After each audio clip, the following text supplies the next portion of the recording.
Abidjan, le 16 novembre 2024. Dans le cadre de la construction de la ligne 1 du futur métro d'Abidjan, une réunion s'est tenue, le 14 novembre 2024 à Abidjan, entre les représentants du gouvernement ivoirien et les partenaires techniques du projet, notamment Alstom. Cette séance avait pour but de valider les échantillons de couleurs et de motifs qui marqueront l'identité visuelle du métro. Alstom a ainsi dévoilé un extérieur vert pour symboliser l'engagement écologique de la Côte d'Ivoire. Le vert sera complété par des motifs de pagne baoulé, référence culturelle forte pour rappeler l'identité locale dans un projet moderne. À l'intérieur des rames, les tons blancs, gris et orange offriront une atmosphère lumineuse et accueillante. Le ministre Amadou Koné a apposé sa signature sur les échantillons validés, marquant ainsi le lancement officiel de la production des équipements. Ces échantillons serviront de référence esthétique pour tous les fournisseurs et sites de production, garantissant une homogénéité parfaite tout au long du projet.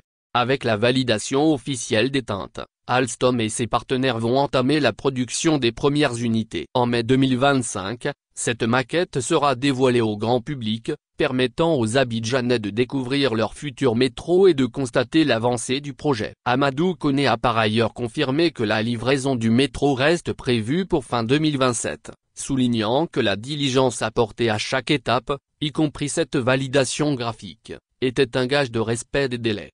La ligne 1 du métro d'Abidjan est une réponse aux défis de mobilité urbaine rencontrés par les habitants du district d'Abidjan, avec une infrastructure moderne reliant le nord au sud de la ville, depuis Anyama jusqu'à l'aéroport Félix Houphouët-Boigny. Le projet vise à offrir un service rapide et fiable. Le métro, avec ses 37,4 km de voies et ses 18 stations, devrait transporter 540 000 passagers par jour, apportant une solution durable aux embouteillages et à la pollution.